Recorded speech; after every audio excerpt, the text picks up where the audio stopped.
Buenas noches, amigos, amigas. Estamos en su programa Construyendo los Comités de Defensa de la Cuarta Transformación. En esta ocasión están con nosotros dos luchadores sociales, militantes de Morena y gente que ha sido militante de la izquierda de toda la vida. Contamos con la presencia del compañero Gelacio Rojo Gómez. Él hace su trabajo político en la Ciudad de México, pero sobre todo en la alcaldía Iztacalco. Tiene estudios de ingeniero bioquímico en el Instituto Politécnico Nacional. Fue activista en la Escuela Nacional de Ciencias Biológicas como integrante de los comités de lucha y de un movimiento de la Unión de Lucha Estudiantil, participante en el Sindicato de Trabajadores y Empleados de Refrigeradora Tepepan, el STER, y es integrante de la Sociedad Cooperativa de Trabajadores de Productos del Mar, Tepepan, y participante en la lucha por la democracia en México desde 1981 a la fecha. Él es militante de Morena y fundador de ese partido. También estará con nosotros el compañero Héctor Severiano Cegueda. Él es nayarita, es profesor de educación primaria, es pensionado, estudió economía en la Universidad Autónoma de Nayarit, es militante de izquierda, como ya lo decíamos, de toda la vida, dirigente estudiantil en su momento y de la insurgencia magisterial. Es promotor del Instituto Nacional de Formación Política en el estado de Nayarit. Son dos compañeros muy comprometidos con el proceso de construcción de la Cuarta Transformación. Y la participación de hoy viene a reforzar una línea de participaciones que ha venido desarrollando con compañeros de Chiapas, de Nuevo León, de Quintana Roo, de Querétaro y otros estados. Y en esta ocasión, como les digo, estará con nosotros el compañero Gelacio y el compañero Héctor Severiano. Bienvenidos a este programa y les agradecemos mucho su disposición para estar presentes con nosotros en esta ocasión. Quiero señalarles que normalmente está con nosotros el compañero Flavio Sosa de Oaxaca, pero hoy tiene actividades de carácter electoral, no estará, pero creo que tendremos todas las condiciones para un excelente análisis en estos estados que ustedes conocen de manera importante y que nos ayuden a entender el fenómeno que en este momento estamos viviendo. Bienvenido, Gelacio, bienvenido, Héctor. Yo quisiera arrancar rápidamente con Héctor. ¿Cómo ves, Héctor? ¿Cuál sería tu valoración desde el estado de Nayarit del momento que estamos viviendo, el proceso electoral, la situación del partido, las condiciones de la sociedad, lo que se está jugando en esta elección? Sí, claro. Buenas noches, compañeras y compañeros. Vamos a intentar una caracterización del momento.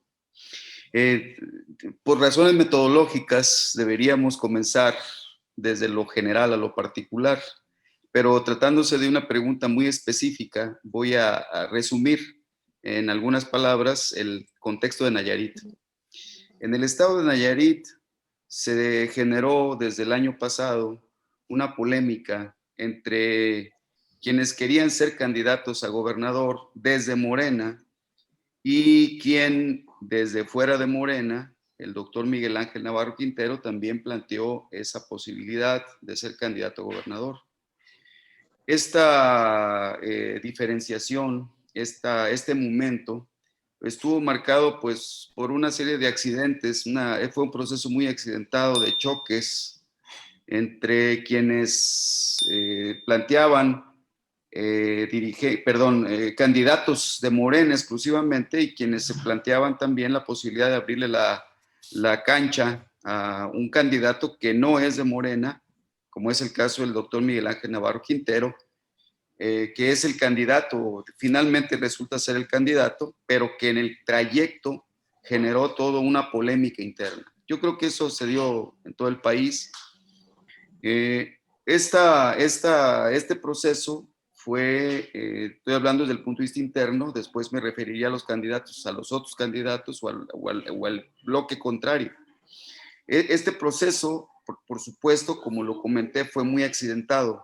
El delegado, o el llamado superdelegado de los programas federal, ya sabe, el programa del bienestar, Manuel Peraza, quería ser candidato a la gubernatura, amparado en una supuesta relación cercana con el presidente de la República. Generó un grupo, toda una propuesta propagandística. En un principio se presentó como obradorista, después se presentó como Morena, en fin, hizo una gelatina ahí, un batidillo ahí muy, muy extraño.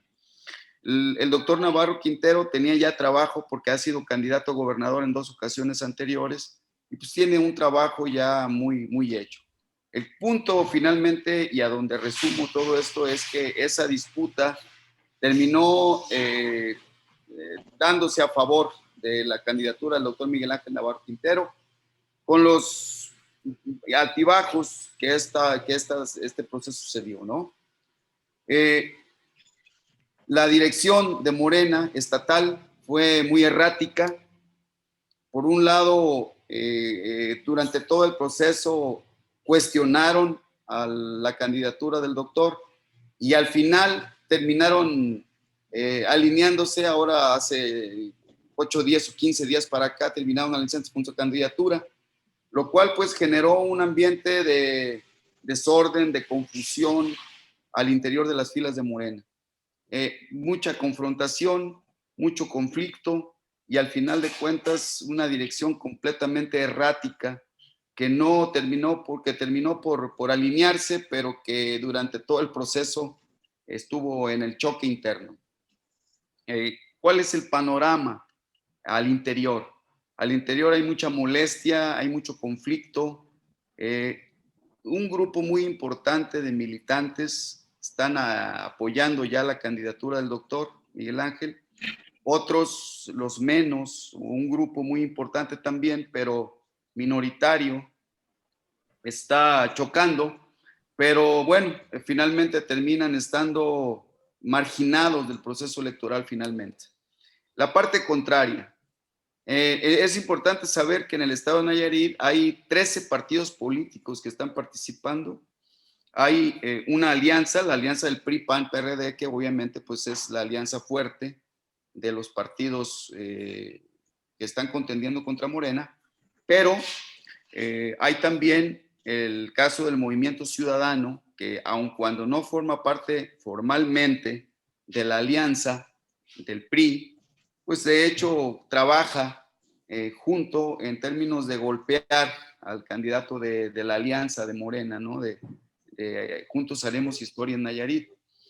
Es decir, existe toda una alianza política de quienes forman parte de Va por Nayarit, que es PRI, PAN, PRD, y el resto de los grupos, de los partidos locales, en golpear la figura del doctor y golpear a Morena. Esta dicotomía, pues este fraccionamiento, este choque, termina por generar una polarización electoral fuerte aquí en el estado entre las candidaturas a gobernador. La más fuerte, evidentemente, por las encuestas, es la de la candidatura del doctor Miguel Ángel, y todas las expectativas son de que él va a ganar la elección. ¿Cómo se va a expresar el conflicto interno en la vida, en los resultados electorales? Pues es un asunto que pues, está por verse. Hay evidentemente molestia en muchos municipios, en lo que se considera una imposición de candidaturas en todo el estado. a nivel de los presidentes municipales, candidatos a presidente municipal y candidatos a diputados. Se cuestionó y finalmente pues hay una especie de consenso de que nunca hubo encuestas, de que no hubo pues una valoración política que considerara a los militantes de base, que considerara a los militantes de siempre, a los que dieron la cara, a quienes fueron pues en términos generales fueron excluidos de las candidaturas, y bueno, un ambiente de molestia interna, como lo he comentado. El candidato a gobernador va bien, está firme, pero donde podemos tener algunos tropiezos electorales es en el caso de los presidentes municipales y de los diputados locales, que en algunos casos son verdaderamente impresentables. Son personas que pues no gozan de prestigio social y que están embarcados aquí en un conflicto interno que puede tener repercusiones electorales negativas. La población, digamos, la ciudadanía en general observa este proceso, pero yo no creo que haya mayores, digamos, un descalabro mayor no lo va a haber. Yo creo que va a haber en general un avance electoral. Sin embargo, está por verse, pues, como lo comenté, cuáles van a ser los resultados ya en términos específicos por distrito y por ayuntamientos. Ese es el panorama general, así que yo dibujo de Nayarit. Hay dos partidos que son locales, un partido dirigido por la que ha sido siempre dirigente de los burócratas en el estado de Nayarit, se llama Águeda Galicia Jiménez, dirigente del SUTSEN, del Sindicato de Trabajadores de Empleados, que pues optaron por hacer su propio partido, y un partido que es un desprendimiento de los evangélicos, el partido Viva, Visión y Valores se llama, que es un desprendimiento, que es una mezcla de priistas y evangélicos y panistas ahí, muy extraña, ¿no? Son dos partidos locales que están contendiendo también y que al final de cuentas coinciden en la idea de golpear a nuestro candidato a gobernador. Este es el panorama general que yo planteo, que yo dibujo en el estado de Nayarit. Muy bien, Severiano. Y Gelacio, ¿tú cómo ves, cómo percibes las condiciones iniciales de arranque o cómo vamos en este momento en la Ciudad de México? Bueno, a lo mejor partiría de la experiencia que uno vive aquí en Iztacalco, ¿no? Que puede ser importante mencionarla por las características de quien está tomando decisiones. Por ejemplo, el señor Mario Delgado fue diputado federal por Iztacalco, la compañera Citlali Hernández, senadora por Iztacalco, y el señor Evangelista también participó aquí en Iztacalco, aunque también está relacionado con Puebla. Ellos han sido determinantes tanto en el comité ejecutivo como en la comisión de elecciones, ¿no?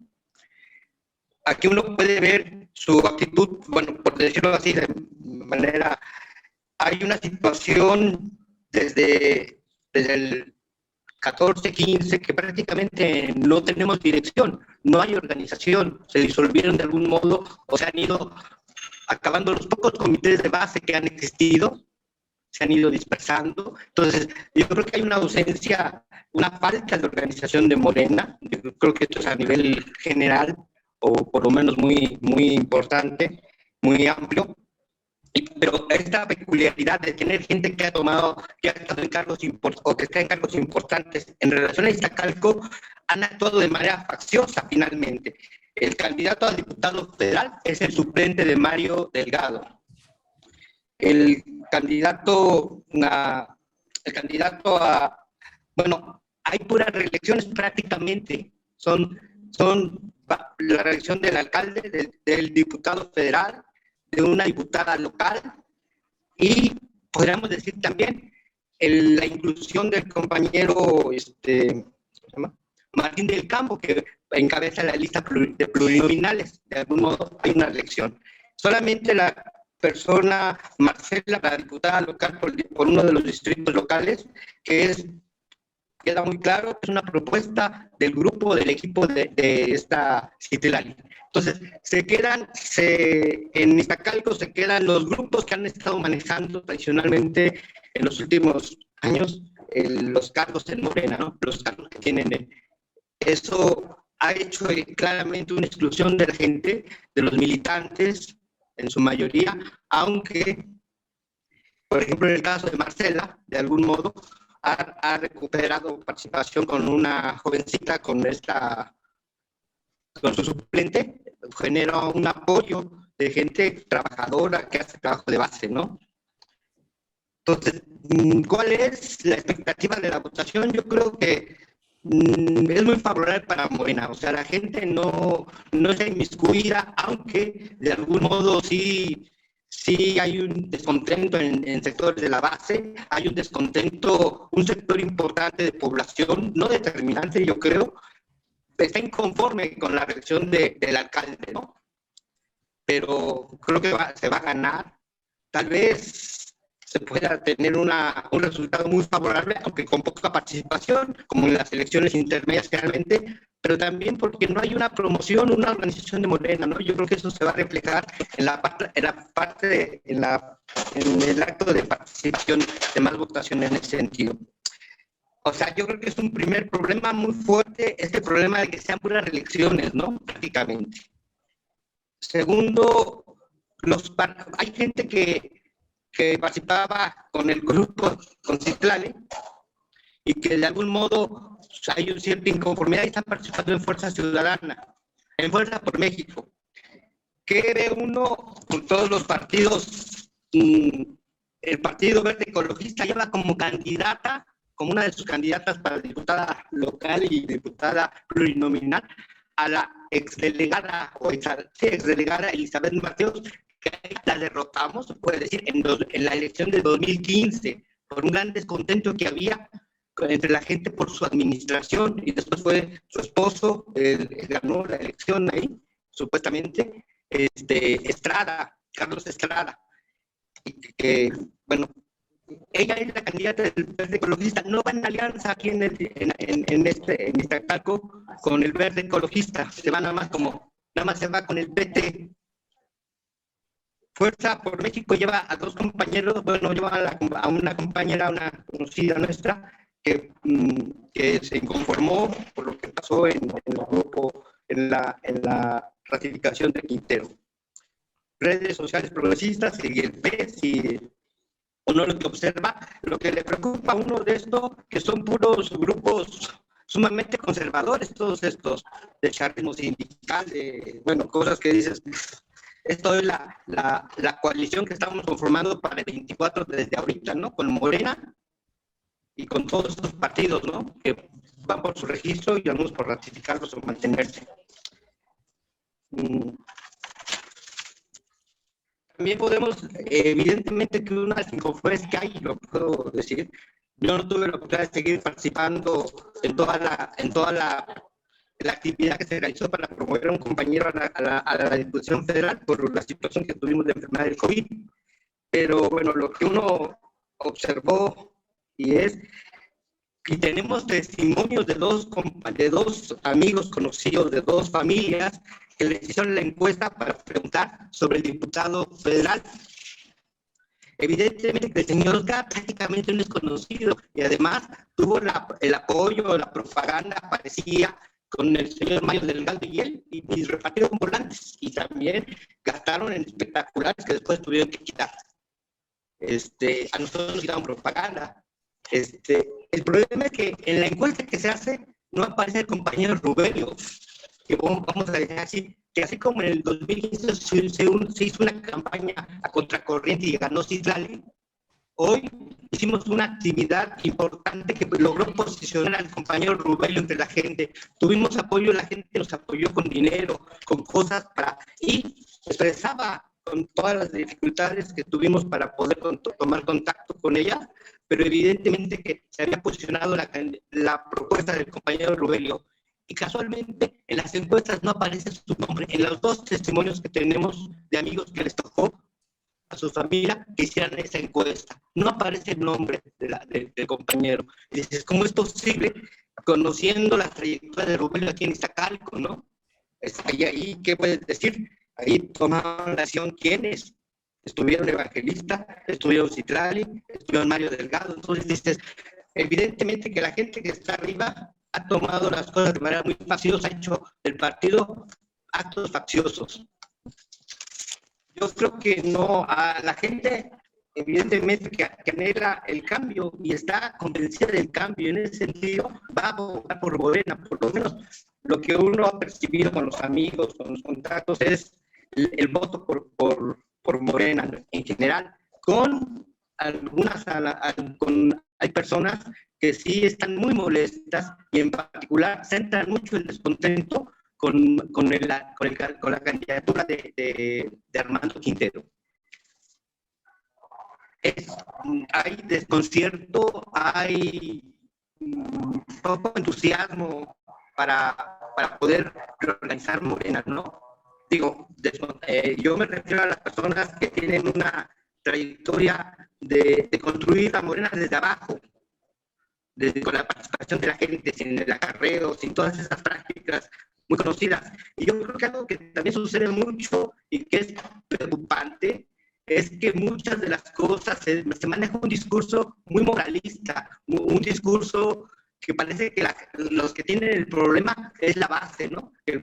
El problema de la corrupción, el problema de los intereses, cuando es muy claro que el problema está en la dirección y en las últimas direcciones, no solamente en la presente, ¿no? Yo creo que desde que estuvo esta señora, la que era empresaria, me olvida su nombre.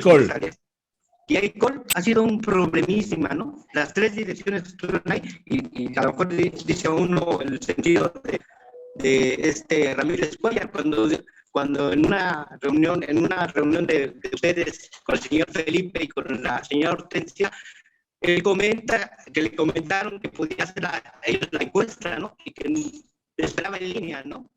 Entonces dices, o sea, lo que uno dice, hay una ausencia de dirección y a lo mejor a uno le preocupa pensar esto, pensando, dices, bueno, hasta dónde Andrés Manuel, un hombre que conoce toda la situación del país, o sea, en todos sus aspectos, en muchos aspectos, ¿qué pasa? ¿Qué pasa? ¿Por qué esta situación de descomposición tan fuerte en Morena?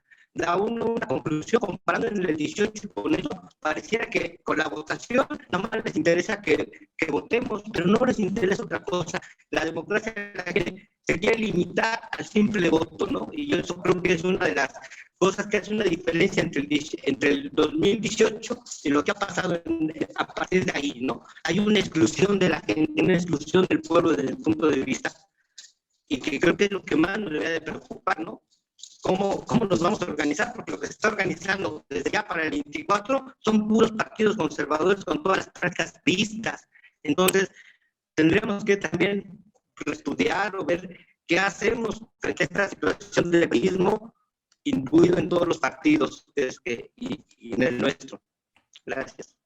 Bien, Gelacio, y Héctor, yo creo que ustedes habrán visto que en distintos programas que hemos desarrollado aquí en los comités de defensa de la Cuarta Transformación, y además, más allá de los programas, hay como muchos puntos coincidentes en cuanto al diagnóstico de este momento.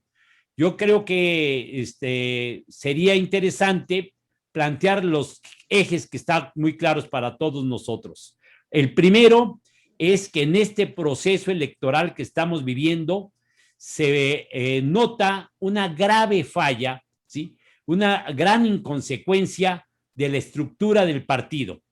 Parecería que el partido de Morena, su dirección particularmente, y particularmente su comité de defensa, su comité de candidaturas, pues tuvieron muchos desaciertos y no fue un proceso ni limpio, ni transparente, ni equitativo, ni legal, porque en todo el país se habla de que las encuestas se hicieron mal, de que se promovieron personalidades muy discutibles, que llegaron gente ajena al partido de malos antecedentes. Esto es una constante en el país, ¿no?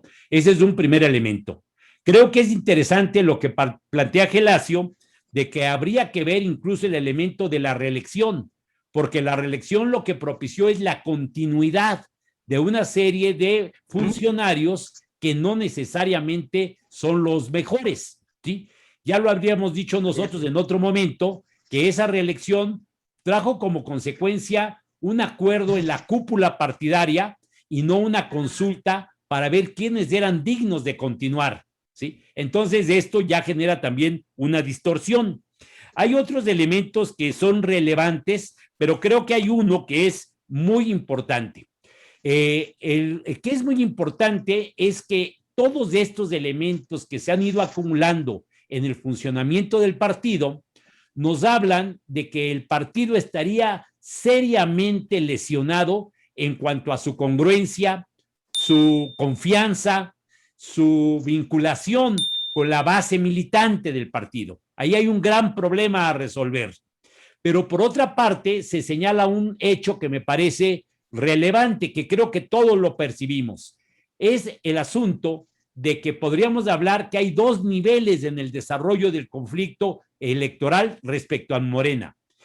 Por lo que respecta a la militancia, vemos que hay una militancia que ha sido de alguna manera ofendida, ¿sí? Agraviada por todo este tipo de procesos que ya mencionamos, poco transparentes, poco equitativos, rebasando incluso los elementos estatutarios. Entonces, eso da como resultado una militancia que ha perdido en muchísimo, por decirlo de esta manera, el vínculo organizativo y de trabajo con la estructura del partido. Pero por otra parte, advertimos nosotros que en México, a partir del triunfo del presidente Andrés Manuel López Obrador, hay un amplio sector de la sociedad que hemos señalado nosotros como el obradorismo.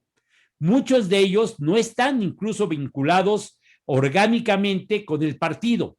Y el obradorismo avanza en una perspectiva tal que frente a los ataques de la derecha, los cuestionamientos sistemáticos de la derecha, el surgimiento de personajes nefastos hoy asociados en el PRI, en el PAN, en el PRD y en muchos sectores de empresarios de los más conservadores, el obradorismo tiende a cerrar filas y a empujar y apoyar a los candidatos de Morena. Por eso es que hay una conclusión que podría parecer contradictoria.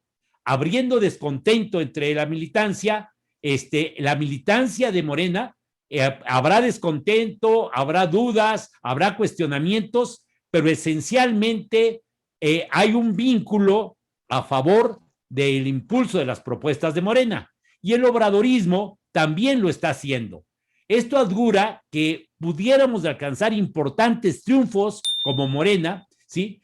Y en todo caso habría algunas franjas de peligro en cuanto a diputados y presidentes municipales. Esto podría ser un resumen así de lo que, insisto, hoy se dice, pero que no nada más es hoy, sino que es de alguna manera la constante en el país. Yo, en esta lógica, quisiera preguntarte, Héctor, ¿cuál sería tu visión de conjunto? ¿Sí? Por ejemplo, hay algunos elementos que me parecen interesantes. Yo estoy claro que en este momento la gente de Morena, todo el obradorismo va a actuar en una sola perspectiva para impulsar a los candidatos de Morena y seguramente habrá derrotas en algunos lados. Marcadamente hay estados ya muy en esta perspectiva que son difíciles de sacar adelante las candidaturas, como San Luis Potosí, como Nuevo León, como Querétaro, donde de alguna manera, pues dijéramos, la suma de errores hacen muy difícil que se pueda ganar la gubernatura, pero en la mayoría es factible salir adelante. Pero, ¿qué es lo que viene? Podríamos pensar que este descontento de la militancia de Morena puede permear gradualmente hacia la base ciudadana en general. Podríamos pensar que hay elementos para ajustar posibilidades de corrección, O podríamos pensar que esta tendencia que hoy se presenta, en la cual hay una serie de personajes poco aceptados por la militancia, terminen por generar condiciones de permanencia y de acción dentro del partido. Hay diversos caminos que se nos abren como posibilidades. Tú, Severiano, ¿cómo estarías percibiendo esta realidad? ¿Qué hacer? ¿A dónde vamos? ¿Y cuáles serían los retos más importantes de la etapa siguiente? Pero evidentemente los procesos sociales son complejos. Es decir, es un conjunto de variables que entran digamos, en combinación y que van teniendo a lo largo del tiempo una serie de interacciones que van cambiando los escenarios. Es decir, tenemos que ahora aplicarnos a fondo en términos de cómo caracterizar esta realidad. Es decir, qué momento histórico estamos viviendo.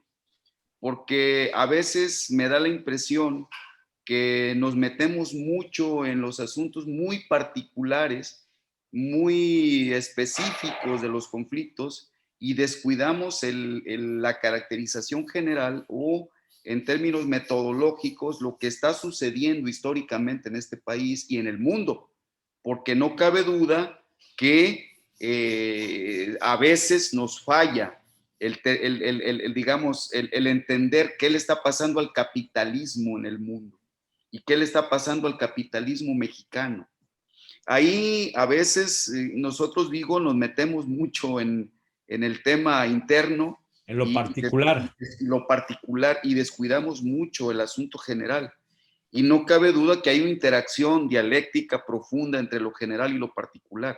Por ejemplo, evidentemente, en términos electorales, muchos de los conflictos internos que tiene Morena no van a impactar grandemente en los resultados electorales, pero sí van a impactar en términos del partido. Es decir, hoy tenemos que valorar qué fue lo que sucedió. El viejo sistema político, yo le llamo así, pues impuso sus reglas. Fueron las reglas del viejo sistema político las que imperaron en este proceso electoral.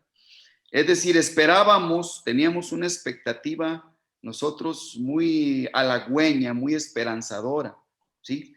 Pero en los hechos se nos impuso las reglas pues, tradicionales de la vieja política mexicana, ¿no? Cúpulas que se ponen de acuerdo, que le imponen a la militancia sus puntos de vista, sus candidatos, partidos que terminaron siendo estructuras burocráticas al servicio de una cúpula, que olvidaron totalmente a sus militantes de base. Pero eso no es nuevo. Esta es la vida tradicional de la política mexicana. O sea, no sucedió nada extraordinario. Lo extraordinario está en que nosotros pensábamos que podía ser diferente. Ahí está el punto, ¿no? Pensábamos, se generó una expectativa que resultó falsa a la hora de ver los resultados. Una dirección de Morena, pues actuando como si se tratara de los viejos tiempos, acordando con los partidos, con el Verde, con el PT, con los demás partidos, un reparto de candidaturas, aplastando las expectativas de las bases militantes, y que lo que vemos es una repetición de las reglas del viejo sistema político. Eso está claro eso. Pero lo que a mí me parece también muy importante es que tomemos la enseñanza de ese proceso. Es decir, cómo podemos transformar ese fenómeno tan negativo en una acción positiva, en una acción de construcción. Ese es el punto. Es decir, el enojo, la molestia, la protesta son evidentes. ¿Cómo transformamos ese enojo, esa protesta, en un acto de construcción de una nueva propuesta? Yo digo que ahí está en parte el reto, el desafío. ¿Qué tenemos? ¿Qué circunstancia nacional tenemos? Pues tenemos una derecha provocadora que está generando todo un ambiente, un clima para reventar la posibilidad de la continuidad de la cuarta transformación proclamada por el gobierno de la República. Ese es un aspecto que nosotros no podemos obviar en el análisis. ¿Cómo está actuando la derecha? Es decir, vemos un injerencismo del imperialismo de Estados Unidos abierto, financiando a mexicanos contra la corrupción desde la embajada, desde la USAID, que es una fachada de la CIA para actuar en trabajos golpistas, como lo ha hecho en toda América Latina. ¿Cómo está actuando el INE en contubernio con las empresas encuestadoras para generar expectativas de una realidad manipulada para que todos aceptemos, bueno, aceptemos entre comillas, resultados electorales que previamente ellos están digamos, manipulando? Todo digamos, la andanada, la avalancha judicial, que desde el Poder Judicial, armada desde el Poder Judicial, para reventar la ley de hidrocarburos, la ley de industria eléctrica. Es decir, no podemos perder la expectativa de eso, porque si perdemos digamos, esa visión general, pues podemos llegar a la conclusión de que pues esto ya no sirve, hay que desbaratar todo, hay que irnos a otra cosa porque esto ya no sirve. Y esa es la idea de la derecha. Ese es el propósito de la derecha, generar esa expectativa. Yo digo que todavía es prematuro. Viene una lucha interna en Morena. Viene una lucha interna porque viene el reclamo, viene la protesta y viene las facturas. Es decir, los dirigentes actuales pues, van a tener que pagar las facturas de todas las cosas que hicieron en este proceso electoral. Sí, pero esa es una parte. ¿Cuál es la otra parte? Que eso es lo que a mí personalmente me preocupa. ¿Qué va a pasar con una militancia dolida, lastimada, que no encuentre vías para generar una propuesta de construcción? Es decir, frente a lo que es un ambiente destructivo, ¿cómo lo transformamos en un ambiente constructivo? Ese es el reto, ¿sí? La molestia, el enojo, todo eso está claro, eso es evidente. Pero yo me pregunto, toda esa enjundia, todo ese entusiasmo, toda esa fuerza de la militancia, ¿se va a poder canalizar rumbo a la construcción de una nueva propuesta política o simplemente a la frustración? Se va a quedar en la frustración y en una lucha en luchas que a veces pues terminan siendo estériles, ¿no? A mí me tocó observar, digo, como a todos, como al compañero del Estado de México seguramente le tocó, como a ti mismo, José Antonio, todo aquello del PRD, ¿no?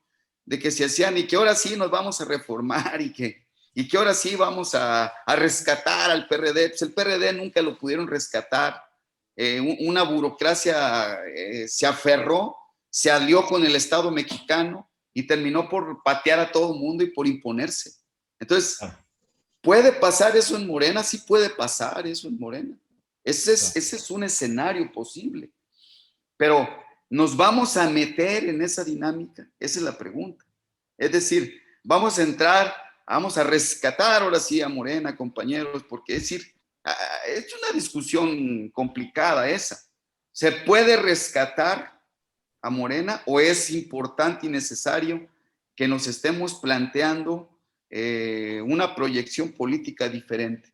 Ahora, otra perspectiva es ¿cuántos de nosotros o cuánto estamos dispuestos a movernos en el territorio del movimiento social, de la lucha social que estuvo abandonada por la dirección de Morena muchos años? Ese es otro hecho real. Por ejemplo, hay mucha molestia de los compañeros aquí en Nayarit, por ejemplo. Yo digo, bueno, pero ¿a cuántos miles de nayaritas pueden movilizar los que están molestos? Llamaron a manifestaciones de protesta y pues se juntan puñitos, se juntan 100, se juntan 200, mucha grita, mucha bulla, mucha protesta, muchos medios de comunicación, muchas redes sociales, sí. Pero ¿cuál es la capacidad real de movilización social? ¿Sí? ¿Dónde está la presencia en los grandes, en los retos, en los desafíos de la lucha social? Ese es Ese es un aspecto que no se está tocando. Es decir, los que protestan no dicen, a ver, pero, por ejemplo, en el estado de Guerrero, le pegaron a Salgado, pero Salgado les dio una respuesta que puede gustarle o puede no gustarle a algunos, pero ahí hay una respuesta social implacable. O sea, se movilizaron miles de guerrerenses en apoyo a su candidato. Y eso no sucedió en muchas partes del país, donde la protesta se circunscribió a pequeños núcleos de militantes agraviados y justamente agraviados, o sea, justamente en protesta, ¿no? O sea, no. Ahí te interrumpo, incluso en el mismo Michoacán no ¿Sí? se veía el mismo nivel de respuesta de la sociedad. Es decir, ese es el aspecto. Por ejemplo, aquí en Nayarit, los dirigentes de Morena pues, se dedicaron a los mitotes, se dedicaron a pelearse entre ellos. No fue de ahora, eran muchos años. Sí, y las grandes demandas sociales abandonadas, la lucha social abandonada, y luego después vienen estos asuntos electorales y luego se dicen, muchos de los dirigentes estos se dicen agraviados, pues sí, pero no tienen capacidad para movilizar a la sociedad. ¿Sí? Yo digo, tenemos que hacer una autocrítica constructiva, no destructiva, constructiva. Caminar al encuentro de la lucha social, de la construcción de la propuesta social. Yo creo que ahí está la respuesta. Nuestra militancia debe ir mucho al territorio de la lucha social y de la educación política, de la formación ideológica. Aquí se pelearon. El dirigente del Consejo Estatal de Morena en Nayarit terminó siendo el candidato de redes sociales progresistas. Pues es una vacilada. ¿De qué se trata esto? ¿Sí? Es decir, y redes sociales progresistas no está en la dinámica de la alianza de Morena. Es decir, una descomposición total de la dirección, una conducta errática totalmente, y además un divorcio de la sociedad. Es decir, ahí está el problema, hay un divorcio profundo de la sociedad. Entonces, el reproche para el candidato que tiene muchos defectos, claro que tiene muchos defectos. Pues Miguel Ángel procede del PRI, pero no nada más Miguel Ángel procede del PRI, pues el propio López Obrador procedía del PRI. O sea, esa acusación pues es una acusación fuerte, pero que tiene también referentes en otros escenarios, ¿no? Yo digo, y lo planteo a manera de una propuesta, que tenemos que reunirnos, procesar el asunto electoral, digerirlo y proponernos a partir del 6 de junio, que termine todo este batarete, proponernos congresos estatales, congresos municipales, reuniones, eventos de diferente naturaleza, meternos al debate, al análisis, pero no con el propósito general de cobrar venganza, porque si ese va a ser el propósito, pues estamos jodidos. Es decir, si la idea es pedirle cuentas a Mario Delgado y a la señora esta Citlali se llama, y ya, pues está bien, ¿no? O sea, dediquémosle el 2% o el 5% a eso, y el otro 95%, hagámonos la propuesta de construir una propuesta de lucha social que vaya emparentada con el asunto del partido. Hoy, por ejemplo, a veces da flojera entrar en ese territorio del debate histórico de cuál es el papel del partido, ¿no? Desde el partido leninista, como lo planteó Lenin, como el partido de los cuadros profesionales que van a hacer la revolución, que termina en muchos casos convirtiéndose en burocracias que se adueñan de los partidos y que nada tienen que ver con revolucionarios profesionales, sino con burocracias que se autorrepresentan y que terminan actuando al margen totalmente de los procesos sociales y de las bases militantes. Entonces, esa discusión hay que darla. O sea, hay que no devolvernos al proceso histórico aquel de los años 60, 50 o de la Revolución Rusa. No.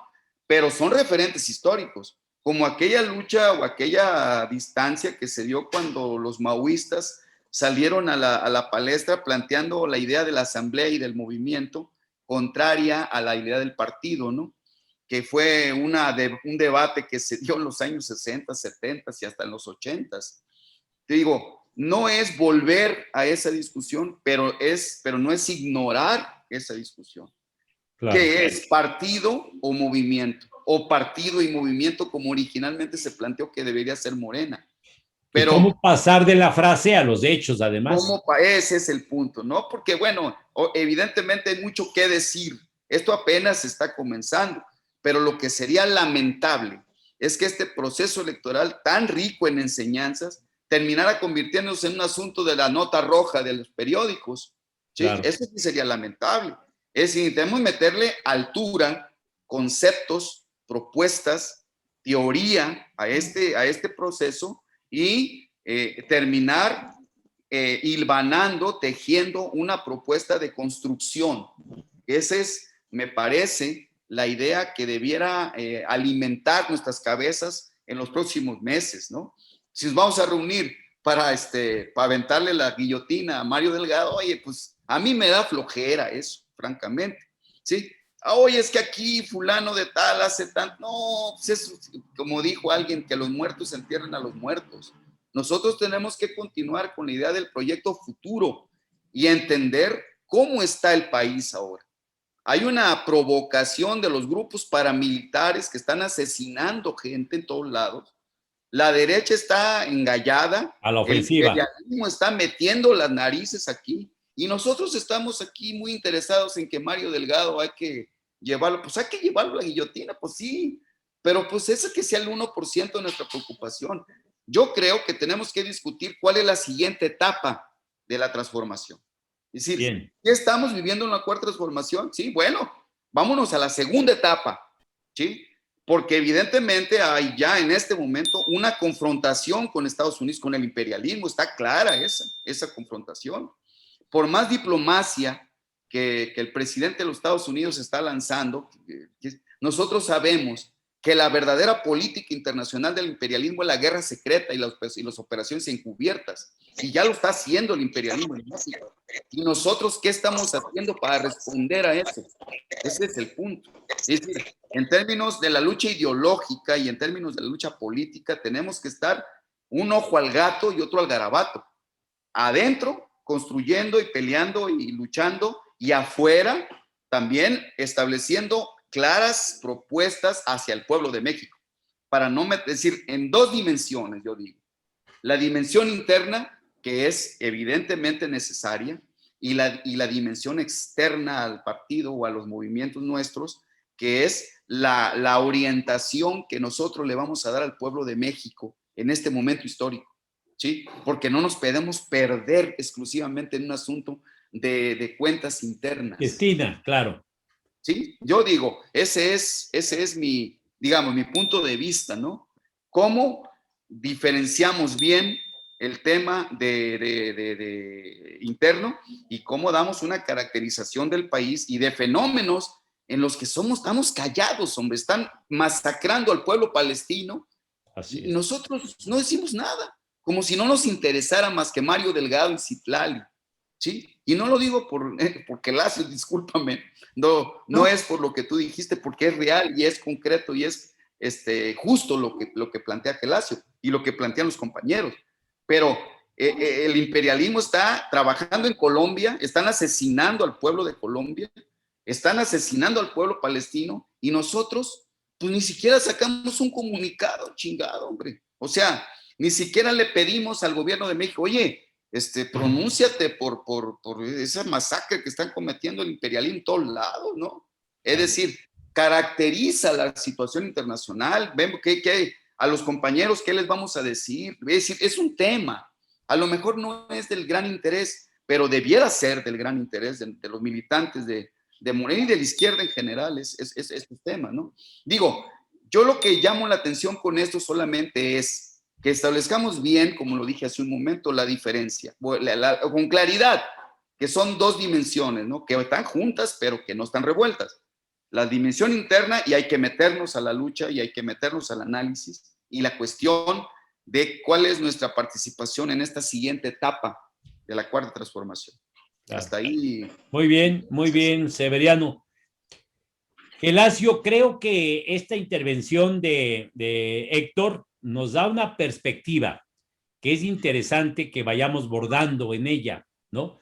¿Tú cómo verías el futuro por venir a nivel partido, a nivel movimiento, a nivel de los objetivos de la izquierda en el país en su conjunto?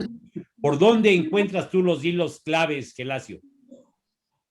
Sí, yo creo que desde la primera intervención, a lo mejor maticé sobre lo que pasa en Iztacalco, pero por los cargos que tienen las personas que están en la dirección. Pero yo creo que también comenté que tendremos que ver lo que significó el 2018 y lo que después pasó con el 2018. Tú mencionas el obradorismo, está bien. Yo creo que el asunto es que la gente nos deslumbramos con Andrés Manuel y dejamos de hacer las cosas, dejamos de organizarnos. Desde el PRD, yo creo, y las propias experiencias que ha pasado es que las organizaciones sociales cayeron en el clientelismo, en toda una práctica priista. El PRD, pues, y hoy Morena tiene eso. Yo creo que un asunto que tendríamos que discutir, entender. No es el problema que la gente venga del PRI, de manera natural tiene que venir del PRI, porque eso es lo que está destruyendo o quitando. El problema es que si vamos a seguir haciendo las cosas como el PRI, y yo creo que ese es parte del problema que sí exige una discusión, una revisión teórica o de investigación, de entender, porque tenemos que hacer las cosas de otra manera. También comentaba sobre el asunto de que lo que podríamos comentar del 18 para acá es que parece... Voy a hacer como una alegoría que oí y que la voy a explicar. El 18 yo creo que, no sé, sí se lo esperaban, lo sabían ya, los de arriba, la mafia, lo que, como se le quiera llamar. El chiste es que la gente abrimos la puerta de sopetón, con una fuerza tremenda, pero nos quedamos contemplando las cosas y la puerta nos las han querido volver a cerrar. Estoy hablando de la gente, de la organización. Eso se ha querido volver a cerrar. Porque finalmente en los programas de Andrés Manuel, pues algo que no estamos en la organización, ¿no? O sea, no es algo, en los programas se resuelven de manera muy individual. Entonces yo creo que es un asunto que tenemos que revisar. El problema de cómo nos organizamos. Yo creo que es algo, porque finalmente hoy las prácticas de un sector de izquierda son típicamente priistas. O lo que bueno, lo comentamos, todos estos partidos, incluyendo Morena, ¿al caso son un referente de cambio? ¿Son un agente de cambio? Pues no. El cambio va a tener que venir un poco más desde la organización de la gente. O sea, tenemos que revisar, porque lo que está pasando, uno podría pensar, o sea, ¿estamos en la misma situación que otros países de América Latina? Tal vez no, porque, por ejemplo, aquí, Andrés tiene, de alguna manera, una influencia importante en el ejército y tiene un apoyo con todo lo que se le da al ejército. No tiene problemas con las cúpulas religiosas, ni la evangélica ni la católica, o sea, sí que te lleven a ponerlos en una complicación. Los principales grupos empresariales, los más grandotes, los supermillonarios mexicanos, en su mayoría yo entiendo que están apoyando principalmente pues lo que está haciendo Andrés Manuel. El imperialismo, yo creo, y lo voy a relacionar, tal vez sí podría yo agarrar la idea de provocaciones, tanto de la derecha aquí mexicana, pero de ahí a su impacto que pueda tener, tanto nosotros, como decir, ya se mencionó, no ha impactado tanto el problema de la militancia de Morena entre lo que pueda resolver la gente en su votación y otras cosas. Pues yo creo que es eso, similar.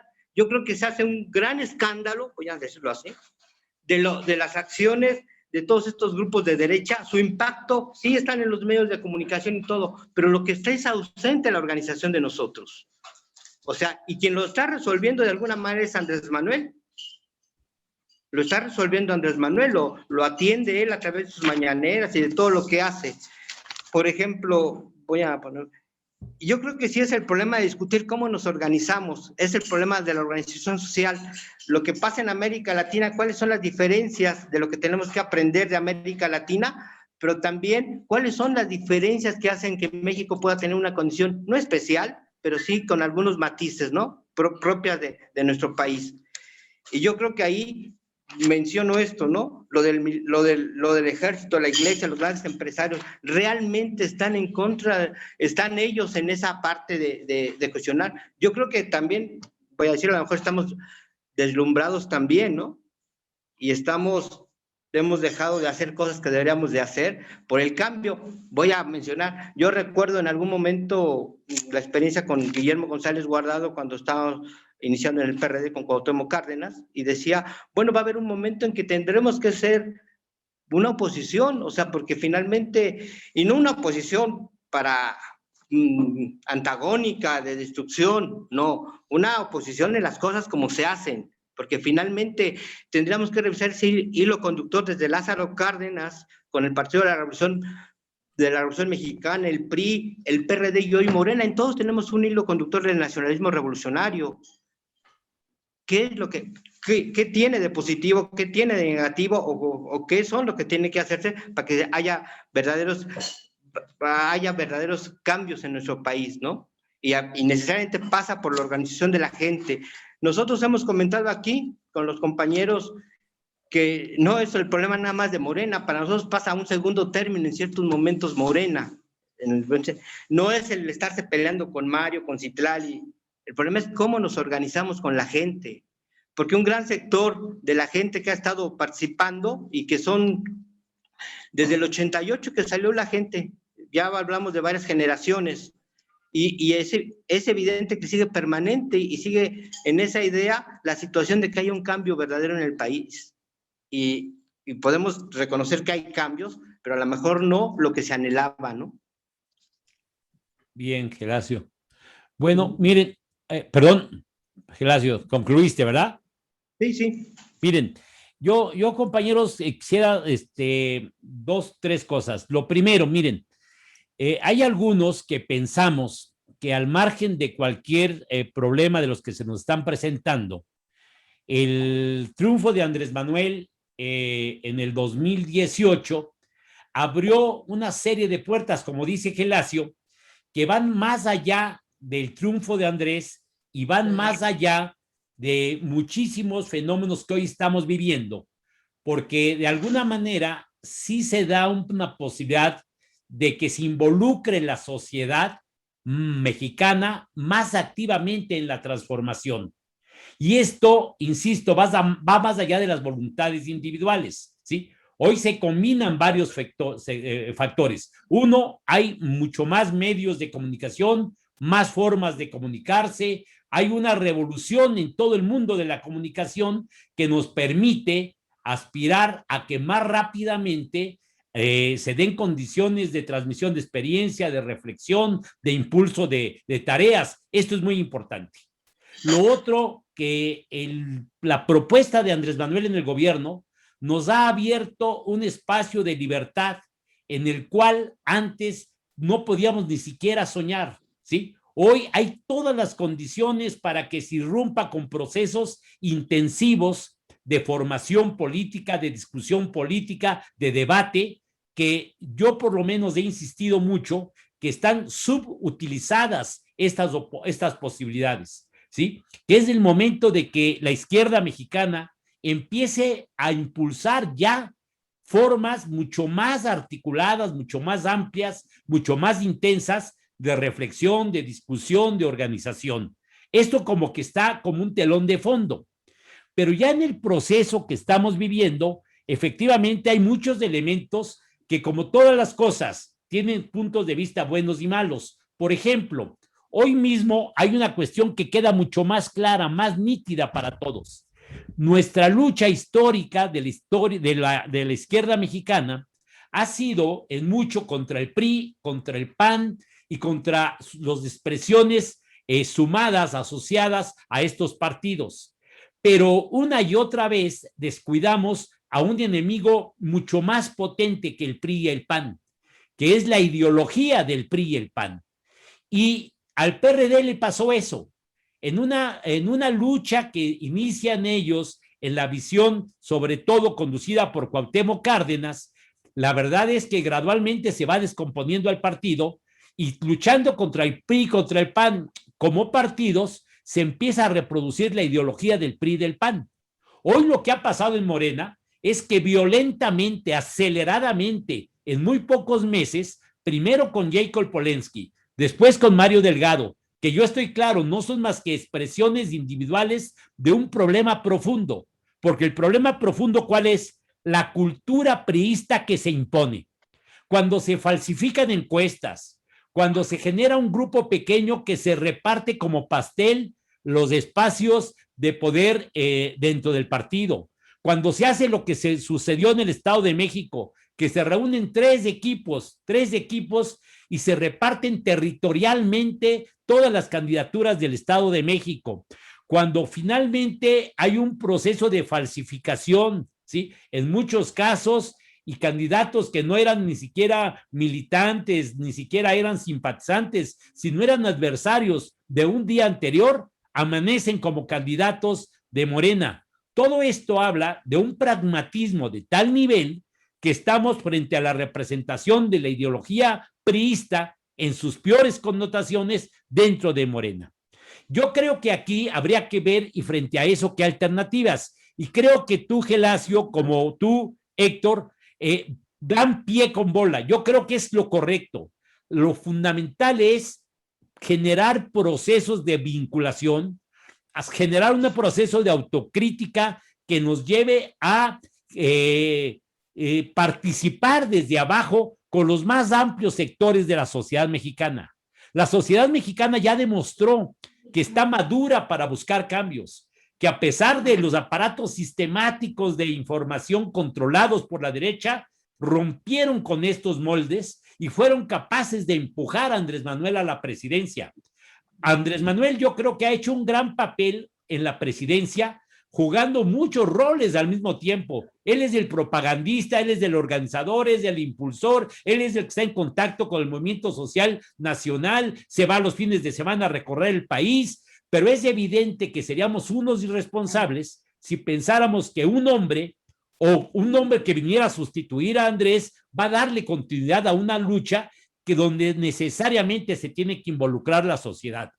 Yo creo, como ustedes lo han dibujado, que estamos en un momento cumbre para hacer el balance, para generar autocríticas, para generar alternativas de cómo recomponer el vínculo de los cuadros activos, de los cuadros políticos con los amplios sectores de la sociedad y efectivamente no involucrarnos en luchas de desgaste sin dejar de ubicar que tenemos que avanzar en una perspectiva de una visión muchísimo más amplia, ¿no? Creo que ahí está ya, este proceso de Andrés Manuel ha generado una gran autopista para la transformación. Ahora lo que hay que ver es si somos capaces nosotros de aprovechar esta perspectiva, ¿sí? Es evidente que dentro del Morena se ha convertido ya en un proceso más de lucha ideológica, de lucha política. Al seno de Morena ya están viviendo, por decirlo de esta manera, las mismas expresiones que se dan en la sociedad. Pero será muy relevante el proceso electoral que viene, porque a partir de este proceso electoral que viene, si logramos un triunfo contundente, se pueden minimizar las expresiones organizativas de la derecha, PRI y PAN fundamentalmente. Pero es evidente que ahí no termina la lucha, toda vez que al seno de Morena también hay expresiones de esta cultura antidemocrática, autoritaria, falsaria, en fin, ¿sí? La lucha continúa y va a continuar en tanto no se logre que la propia sociedad asuma cada vez más roles de mayores definiciones y de mayor impulso de la transformación hacia la cuarta transformación. El tiempo es muy breve, estamos propiamente concluyendo ya este programa, pero yo quisiera, Héctor, Gelacio, si pudieran ustedes dar un mensaje breve y de los aspectos que fundamentalmente ustedes consideraran claves en este momento. Héctor, por favor.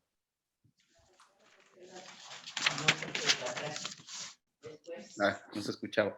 Vamos por la segunda etapa de la cuarta transformación. Vamos a vincular más activamente la militancia o nosotros vamos a vincularnos más con el movimiento social. Vamos a participar con más profundidad, con más intensidad en la lucha ideológica, en la batalla de las ideas. Vamos por evaluar qué tenemos que hacer en términos de construcción política, si continuamos Morena, si rescatamos esta opción, si le damos sentido, un sentido de transformación al margen de la cultura priista, o si nos planteamos construir una nueva opción política más adelante. Pero, digamos, convirtamos este revés en una enseñanza que nos permita construir hacia el futuro inmediato, como lo demanda la realidad nacional y la realidad del mundo. Esa es mi propuesta y mi conclusión. Gracias. Muy bien, Severiano. Gelacio. Yo creo que estamos en un momento muy importante donde la propia izquierda de adentro y fuera de Morena tiene que hacer una reflexión donde pues no se vuelva tampoco un apoyo acrítico hacia el propio gobierno, ¿no? Yo creo que hace falta que haya crítica, que haya una propuesta. Y yo creo que sí, mucho va a requerir esa confluencia como movimiento social, con un movimiento por el pueblo, del pueblo. O sea, yo creo que eso es lo determinante, cómo nos vamos a organizar para ayudar a que se organice el pueblo. Porque se requiere un mayor, y yo sí creo que es difícil dentro de Morena, pero hay que dar una lucha, digo, principalmente con este aspecto que también reiteraba Antonio, ¿no? Tenemos que entender qué es el priismo y cómo lo tenemos metido en nosotros, porque es lo más difícil con lo que tenemos que combatir, yo creo, esta forma de pensar, esta forma de ser en muchos de los mexicanos, ¿no? Y que contribuye a que el cambio pueda ser muy lento, cuando hay condiciones para que pueda acelerarse. Yo creo que también tenemos que tomar en cuenta mucho el problema de la pospandemia, porque nos vamos a encontrar, voy a comentarlo, empresas que estamos en situaciones críticas, muy críticas, y así, o sea, hay un problema muy fuerte de los ingresos, de otras ayudas, no, son limitadas para estos momentos lo que hoy está planteando Andrés Manuel de los programas sociales. O sea, las necesidades son mucho mayores, que requiere exigencia, organización y también propuestas que tenemos que hacer para enfrentar esa situación. Creo que es un reto bastante importante y que requiere, yo creo, también la relación a nivel internacional, ¿no? Con lo que está pasando en América Latina y con los trabajadores de Estados Unidos. O sea, creo que tenemos un papel importante, no diferente, pero sí importante para la organización a nivel de toda América. Y yo creo que el momento es un llamado a los que participamos en Morena y a los que no están participando en Morena, porque sí los hay bastantes, a que podamos buscar la confluencia partiendo de luchar también contra las formas tradicionales de organización que tiene el acarreo, todo esto, ¿no? Todo esto del priismo. Creo que es algo importante que podemos tener confluencia. Y bueno, aquí en Iztacalco hemos empezado a platicar sobre esa situación, más allá de lo que pasa en las elecciones hoy. Sería eso, gracias. Muy bien, Gelacio. Pues miren, no me queda más que agradecer muchísimo su participación del día de hoy. A ti, Gelacio, a ti, Héctor, y dejamos abiertos muchos caminos que seguramente nos llevarán a muy pronto reencontrarnos con iniciativas, con propuestas, con la búsqueda de alternativas. Creo que lo interesante al final de cuentas es que de un mundo inmóvil en el cual el PRI y el PAN después tenían todo bajo control, hoy pues nada está bajo control. Al contrario, estamos en un momento en el cual la sociedad está ávida de noticias, de alternativas, de propuestas, y creo que este programa, como un granito de arena, pero contribuye para ir conformando una alternativa distinta. Les agradecemos enormemente su presencia. A todos los compañeros, compañeras que nos escuchan, les agradecemos su atención y los invitamos a que nos volvamos a ver muy pronto, dentro de 8 días, y a que escuchemos la cápsula que siempre es muy interesante de nuestro amigo y maestro Armando Bartra. Buenas noches.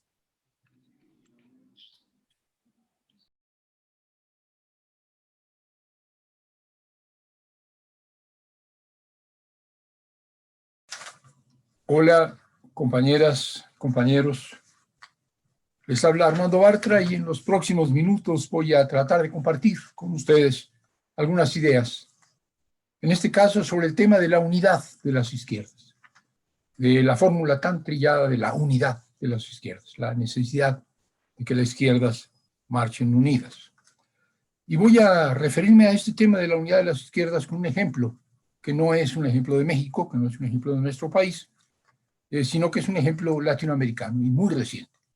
El tema de la unidad de las izquierdas, una reflexión que podemos concretar, materializar, analizando lo que sucedió hace unos días, hace unas semanas, hace unos meses, en la elección presidencial de Ecuador. Como ustedes seguramente sabrán, hace unos días se definió en segunda vuelta la elección presidencial en ese país sudamericano. Y la elección fue a favor del candidato de la derecha, de un empresario de apellido Lasso, candidato claramente de un partido de derecha, neoliberal, conservador, reaccionario, un hombre que es en realidad una garantía de que el país va a seguir desmantelando las transformaciones progresistas, las reformas post-neoliberales que había impulsado un primer gobierno progresista, el gobierno de Alberto Correa. Pensamos que con Lasso en la presidencia de la República, Ecuador va a seguir avanzando, o más bien va a seguir retrocediendo en esas transformaciones prometedoras de los primeros años de este siglo, cuando gobierna el país un hombre progresista como fue Correa. ¿Por qué es que ganó la derecha? Todos pensamos, por muchos meses, en cuanto se fueron definiendo las candidaturas en Ecuador, que iba a ganar la izquierda. Teníamos elementos para pensar que iba a ganar la izquierda. Teníamos elementos para pensar que un economista que había participado ya en el gobierno progresista en Ecuador, un economista de nombre Arauz, un hombre claramente identificado con las izquierdas, claramente identificado con el correísmo, tenía todas las posibilidades de ganar. Arauz ganó en la primera vuelta, Arauz ganó con buena ventaja la primera vuelta, quedó detrás de él el candidato de las derechas y otros candidatos, y en segunda vuelta pensábamos iba a haber una mayoría de izquierda que claramente le iba a dar el triunfo al más votado candidato de las izquierdas, Arauz. Y sin embargo no ganó Arauz, ganó Lasso. ¿Por qué? Porque las izquierdas participaron divididas, porque las izquierdas en Ecuador están divididas y operaron divididas en esta elección. El asunto es grave porque esto significa que en el futuro inmediato de Ecuador lo que va a haber es un gobierno reaccionario, un gobierno conservador, un gobierno neoliberal que va a seguir impulsando las contrarreformas que ya había impulsado Lenín Moreno en el gobierno anterior. El panorama futuro para Ecuador es un panorama bastante oscuro, bastante siniestro. Claro, va a seguir habiendo lucha, claro, va a seguir habiendo protesta, claro, va a seguir habiendo organización popular, pero el escenario es bastante negativo porque ganó la derecha. Y permitimos que ganara la derecha, o más bien, en Ecuador se permitió que ganara la derecha, a pesar de que las izquierdas tenían mayoría, porque las izquierdas participaron divididas. En una primera vuelta en la que se define simplemente el peso específico de cada una de las candidaturas, no necesariamente, a menos que tenga una mayoría abrumadora, no necesariamente el triunfador de la elección, sino simplemente quiénes son los mayoritarios, participaron dos corrientes diferentes de la izquierda.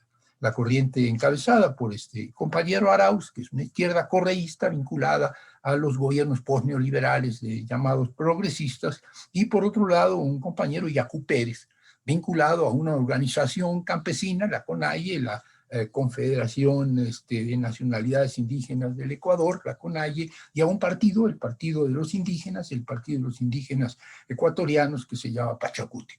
Entonces había dos candidatos, un poco el candidato de una corriente del movimiento del movimiento ambientalista y a la vez del movimiento indígena, Yacu Pérez, por un lado, la Pachacutequi, por otro lado, el correísmo encabezado por Arauz. Y participaron en la primera vuelta separados, lo cual era justo, era correcto.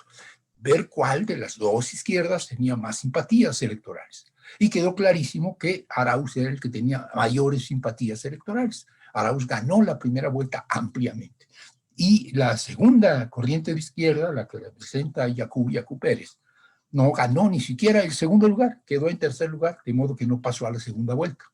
Y uno piensa, bien, ya quedó claro cuál de las dos izquierdas de Ecuador tiene simpatías mayoritarias, ahora en segunda vuelta se van a sumar las dos izquierdas y le van a ganar a la derecha. Porque con los votos de la izquierda en la primera vuelta, los votos de Yacu y los votos de Arauz se le ganaba fácilmente a Lasso.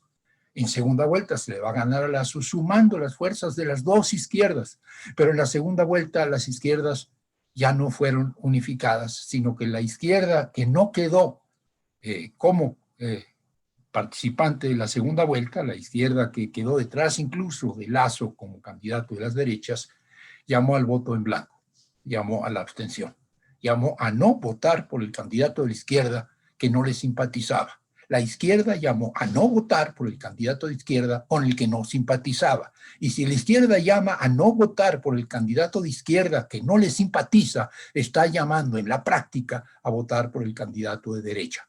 Es decir, en la práctica, la izquierda que se negó a apoyar a Arauz porque no era su candidato, porque no era el candidato de izquierda que le gustaba, esa izquierda le ayudó a Lasso, le ayudó a la derecha. Llamar a no votar cuando se define quién va a gobernar, la derecha o la izquierda, es apoyar a la derecha, es apoyar a los conservadores, es apoyar a los continuistas. En este caso es apoyar a los que seguían simpatizando con la corriente derechista pro-neoliberal de Lenín Moreno. Y así sucedió, lamentablemente así sucedió. Tenemos entonces una derrota electoral que resulta de la división de las izquierdas. Y en este caso, muy específicamente, lo más doloroso es que la división de las izquierdas se da entre una corriente reformista, una corriente progresista, una corriente post-neoliberal, no extremadamente radical en su discurso, y una corriente presuntamente más radical en su discurso, indigenista en su discurso, ambientalista en su discurso, pero que sin embargo a la hora de las definiciones políticas le abre paso a las derechas. ¿Cómo puede ser que una corriente muy de izquierda, a la hora de la definición electoral, esté apoyando más bien al candidato de la derecha al llamar a abstenerse? Hubo 2 millones de votos de abstención. Hubo 2 millones de votos que se perdieron en Ecuador, creo, no estoy seguro de la cifra. Si esto es así, queda bastante claro que si la CONAIE, que si Pachacuti, que si Yacu Pérez hubieran llamado a votar por Arauz, hubiera ganado Arauz. Como llamaron a votar en blanco, ganó Lasso. Es decir, en Ecuador va a gobernar la derecha porque la izquierda se dividió. En México no podemos seguir o cometer este tipo de errores. No podemos cometerlos en Morena. Como todos sabemos, y no me voy a meter en eso, no es mi tema, no es mi papel hablar de cuestiones electorales, pero bueno, estamos enfrascados en un proceso que ya se dirimió en alguna medida de definición de candidaturas y después de campañas electorales y de registro de estas candidaturas. Y hay problemas fuertes, debates, movilizaciones, protestas, tomas de instalaciones, gente a la que no le gusta un candidato que promueve a otro. Es legítimo, es natural que así suceda.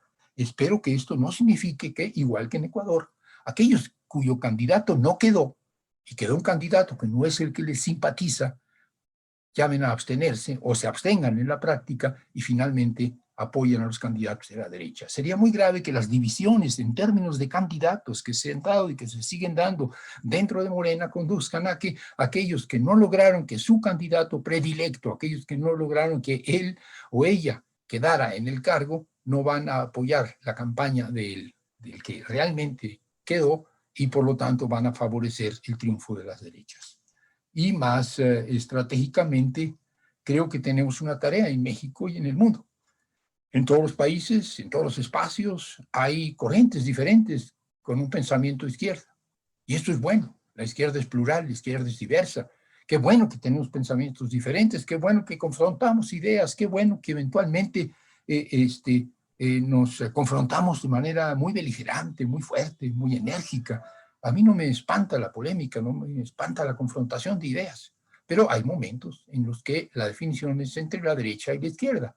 Y lo que está en juego es el futuro de una región, de un municipio, de una entidad federativa, del país, del mundo. Y cuando lo que está en litigio, lo que está en juego es el futuro de un proceso local, estatal, nacional, global incluso, no hay que dudar, hay que estar con las izquierdas, hay que estar en la unidad de las izquierdas. Y seguiremos discutiendo y seguiremos confrontando ideas. Y si no ganó nuestro candidato y el candidato que ganó, que es de izquierda, lo hace mal, lo vamos a criticar. Pero siempre será más fácil criticar, presionar, acompañar a un candidato de las izquierdas que ganó por las izquierdas, aunque no sea nuestro candidato, el candidato predilecto, el que más nos gustaba, pero que es una gente que ganó por la izquierda y que puede ser, por lo tanto, acompañado, criticado, presionado por la izquierda, que si gana alguien de derecha. ¿Cómo le van a hacer los pueblos originarios de Ecuador? ¿Cómo le va a hacer la CONAIE? ¿Cómo le va a hacer Cachacute cuando tenga como gobernante a un señor Lasso, que es un hombre completamente de derecha? ¿Qué le va a pagar el favor que le hizo llamando a abstenerse? Sin duda que no. Un hombre de derecha va a gobernar con la derecha y por lo tanto aquellos que siendo de izquierda permitieron que ganara la derecha van a tener que lamentarlo. No, que no nos suceda esto, que no nos suceda esto en México. Hoy a veces sentimos que se eligió un candidato equivocado, una candidata equivocada, que ese no era, que ese realmente no es una gente comprometida con la cuarta transformación, que debía ser otro, pero hay que estar unificados en la votación, hay que estar unificados en parar a la derecha viene fuerte, México también, no tenemos todavía un lazo, pero podemos tener un lazo en México también, la derecha viene fuerte, hay que parar a la derecha. Y sin duda seguiremos dentro de la izquierda confrontando ideas, criticando, presionando, movilizándonos, porque esto es algo que no se va a abandonar, que no se puede dejar de lado, pero siempre manteniendo en lo fundamental y en los momentos decisivos la unidad. Los momentos electorales son momentos de unidad, es difícil porque hay polémica, porque hay confrontación, porque hay definición de candidaturas, pero son momentos de unidad a la hora de votar. Veámonos en el espejo de Ecuador. Si en Ecuador las izquierdas hubieran ido juntas, hoy tendríamos un gobierno de Ecuador otra vez alineado con las izquierdas post-neoliberales. Así como en Argentina volvió a ganar la izquierda después de un gobierno neoliberal, el de Macri, así como en Bolivia volvió a ganar la izquierda después de un golpe de Estado neoliberal de derecha, así en Ecuador hubiera ganado la izquierda después de un gobierno neoliberal como fue el de Lenín Moreno. No ganó la izquierda. En el caso de Ecuador, volvió a ganar la derecha porque la izquierda participó dividida. No cometamos el mismo error, no participemos divididos. Seamos enérgicos en la polémica, critiquemos y seamos criticados, pero a la hora decisiva de confrontarnos con las derechas, vayamos juntos.